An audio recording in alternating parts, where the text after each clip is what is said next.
Masum technique math সলিউশনের পক্ষ থেকে আমি আশিকুর রহমান মাসুম আপনাদেরকে জানাচ্ছি শুভেচ্ছা ও স্বাগতম। আজকে আপনাদের সামনে আমি জাতীয় বিশ্ববিদ্যালয়ের মান উন্নয়ন পরীক্ষা সংক্রান্ত বিষয়ে আলোচনা করব। তো শিক্ষার্থী বন্ধুরা, আপনারা প্রথম থেকে শেষ পর্যন্ত আমার লেকচারটি শুনবেন, তাহলে আপনাদের ন্যাশনাল বিশ্ববিদ্যালয়ের যে মান উন্নয়ন পরীক্ষা সংক্রান্ত যে বিষয়াবলী সেগুলো আপনাদের পুরোপুরি ক্লিয়ার হয়ে যাবে। তো চলুন কথা না বাড়িয়ে আমরা আলোচনা শুরু করি। ন্যাশনাল ইউনিভার্সিটি ইমপ্রুভমেন্ট সিস্টেম জাতীয় বিশ্ববিদ্যালয়ের মান উন্নয়ন পরীক্ষা সংক্রান্ত বিষয়াবলী নিয়ে বিস্তারিত আলোচনা করব। প্রমোশনের নিয়মাবলী নিয়ে আজকে বিস্তারিত আলোচনা করা হলো। জাতীয় বিশ্ববিদ্যালয় আইন 1992-এর 46 নং ধারা মোতাবেক প্রণীত ব্যাচেলর অনার্স ডিগ্রির সংশোধিত রেগুলেশন 2009-2010 অনুসারে জাতীয় বিশ্ববিদ্যালয়ের সকল ছাত্রছাত্রীদের জন্য প্রমোশনের নিয়মাবলী নিচে তুলে দেওয়া হলো। পাস মার্কস 80 মার্কসের পরীক্ষায় পাস মার্কস হলো 32। পাস করার পর ইনকোর্সের মার্কস যোগ হবে। ইনকোর্স পরীক্ষায় পাস মার্কস 8। জাতীয় বিশ্ববিদ্যালয়ের প্রমোশনের নিয়মাবলী 2021 সকল কোর্সের ক্ষেত্রে আপনারা এই বিষয়টি একটু গুরুত্বপূর্ণভাবে দেখবেন। 1 নম্বর বিষয়, ন্যাশনাল ইউনিভার্সিটির নিয়ম অনুযায়ী প্রথম বর্ষ থেকে দ্বিতীয় বর্ষে প্রমোশনের জন্য কমপক্ষে 3টা বিষয়ে পাশ করতে হবে এবং জিপিএ 1.75 অর্জন করতে হবে।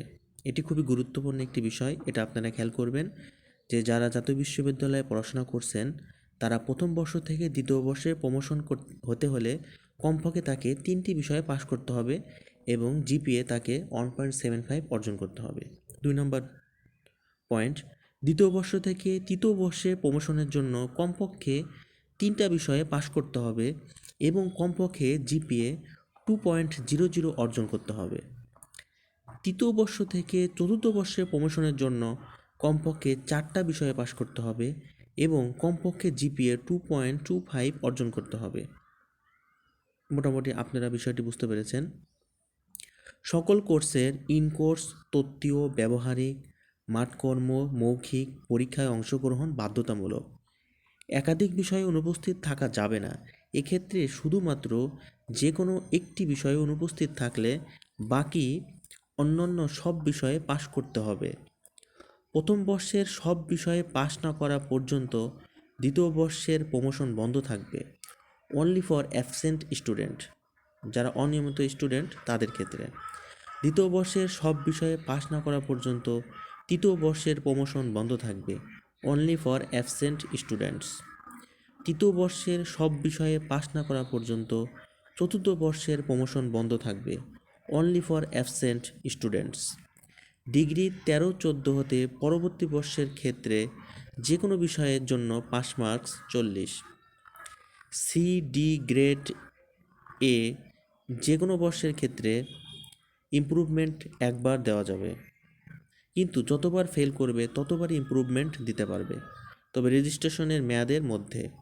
নিউ রেজিস্ট্রেশনের মেয়াদ 7 বছর, এর মধ্যে তাকে ইমপ্রুভমেন্ট দিতে হবে, তারপরে আর সে পারবে না, 7 বছর পরে সে আর পারবে না। আদার টপিকস, ইমপ্রুভমেন্ট পরীক্ষার কিছু নিয়মাবলী জাতীয় বিশ্ববিদ্যালয়ের, এগুলো নিয়ে একটু আলোচনা করব। একের অধিক এক্সামে অনুপস্থিত থাকলে ফলাফল নট প্রমোটেড আসবে। নট প্রমোটেড হলে আপনি পরবর্তী বর্ষে প্রমোশন পাবেন না। নট প্রমোটেড হলে আপনার 1 বছর শিক্ষাবর্ষ নষ্ট হয়ে যাবে। একই শিক্ষাবর্ষে 2বার নট প্রমোটেড হলে আপনি অনার্স কোর্সে ড্রপ আউট বলে বিবেচিত হবেন। একই শিক্ষাবর্ষে 2বার যদি আপনি নট প্রমোটেড হন তাহলে আপনি অনার্স কোর্স আর করতে পারবেন না, আপনাকে ন্যাশনাল ইউনিভার্সিটি থেকে বাদ দিয়ে দিবে। আশা করি বুঝতে।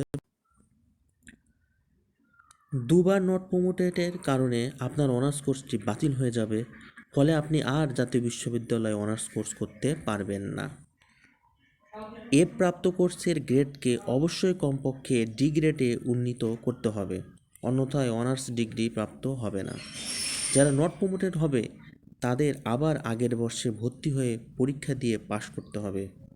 1, 2 বা 3 বিষয়ে ফেল করেও যারা পাশ করেছে তারা পরবর্তী বর্ষে উঠতে পারবে, কিন্তু তাদেরকে ফেল করা বিষয়ে আবার ইমপ্রুভমেন্ট পরীক্ষা দিয়ে পাশ করতে হবে। শুধু সি, ডি বা এফ পেলে ইমপ্রুভমেন্ট দিতে পারবেন। নট প্রমোটেড প্রাপ্তরা সি, ডি প্রাপ্ত বিষয়ে পরীক্ষা দেওয়া বাধ্যতামূলক নয়, তবে মান উন্নয়নের জন্য পরীক্ষা দিতে পারবেন। সি, ডি এর ইমপ্রুভমেন্ট পরীক্ষার ফল সর্বোচ্চ B+ গ্রেড দেওয়া হয়। সি, ডি ইমপ্রুভমেন্ট পরীক্ষার গ্রেড উন্নতি করতে না পারলে সাবজেক্ট জিপিএ আগেরটাই থাকবে, এতে চিন্তার কোনো বিষয় নেই। হয়তো আপনারা ভাববেন, যদি আমি ফেল করি তাহলে কি আমার কি অবস্থা হবে? ফেল করলে আপনি আগে যে গ্রেড পাবেন সি অথবা ডি সেটাই আপনার থাকবে। এফ গ্রেডের জাতীয় বিশ্ববিদ্যালয়ের ইমপ্রুভমেন্ট অথবা ইমপ্রুভমেন্ট পরীক্ষার ফল সর্বোচ্চ B+ গ্রেড দেওয়া হবে। একই শিক্ষাবর্ষে দুবার নট প্রমোটেড হলে আপনি অনার্স কোর্সে ড্রপ আউট বলে বিবেচিত হবেন। দুবার নট প্রমোটেডের কারণে আপনার অনার্স কোর্সটি বাতিল হয়ে যাবে, ফলে আপনি আর জাতীয় বিশ্ববিদ্যালয়ের অনার্স কোর্স করতে পারবেন না। এ প্রাপ্ত কোর্সের গ্রেডকে অবশ্যই কমপক্ষে ডি গ্রেডে উন্নীত করতে হবে, অন্যথায় অনার্স ডিগ্রি প্রাপ্ত হবে না। যারা নট প্রমোটেড হবে তাদের আবার আগের বর্ষে ভর্তি হয়ে পরীক্ষা দিয়ে পাশ করতে হবে।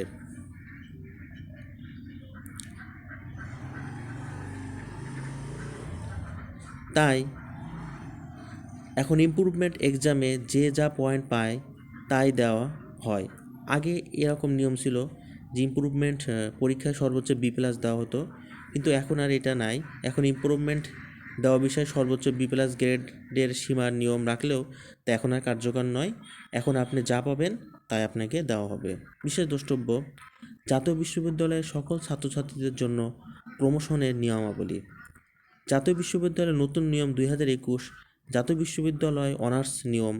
একই শিক্ষাবর্ষে মাত্র দুবার নট প্রমোটেড হলে আপনার অনার্স কোর্সটি বাতিল হয়ে যাবে, ফলে আপনি আর অনার্স কোর্স করতে পারবেন না। তাই পাশ করার মনোভাব নিয়ে পরীক্ষা দিবেন, যাতে পরবর্তী বছর ইমপ্রুভমেন্ট দিতে না হয়। ইমপ্রুভমেন্টের পড়া পড়তে গিয়ে যদি আপনার অন্য বর্ষের পরীক্ষা খারাপ হয়, তো এর দায়ভার কেউ নেবে না। ইমপ্রুভমেন্টের পরীক্ষার কারণে আপনি একরকম মানসিক চাপে ভুগবেন, কারণ ইমপ্রুভের পড়া পড়বেন নাকি অন্য বর্ষের পড়া পড়বেন। সিরিয়াসলি এক্সাম দিবেন, যাতে কোনো বিষয়ে ফেল না করেন, এবং এই promotion regulation honours degree pass course, masters final, masters প্রথম পার্ট, প্রাইভেট ও প্রফেশনাল কোর্সের জন্য প্রযোজ্য হবে। আশা করি আপনারা আমার ভিডিওটি যারা প্রথম থেকে শেষ পর্যন্ত দেখেছেন এবং আমার কথাগুলো যারা শুনেছেন, আমার লেকচারগুলো যারা মনোযোগ দিয়ে শুনেছেন, তারা অবশ্যই বুঝতে পেরেছেন। তো আপনারা আশা করি ভালো করে লেখাপড়া করবেন, যেন আপনাদের ইমপ্রুভমেন্ট না দিতে হয়।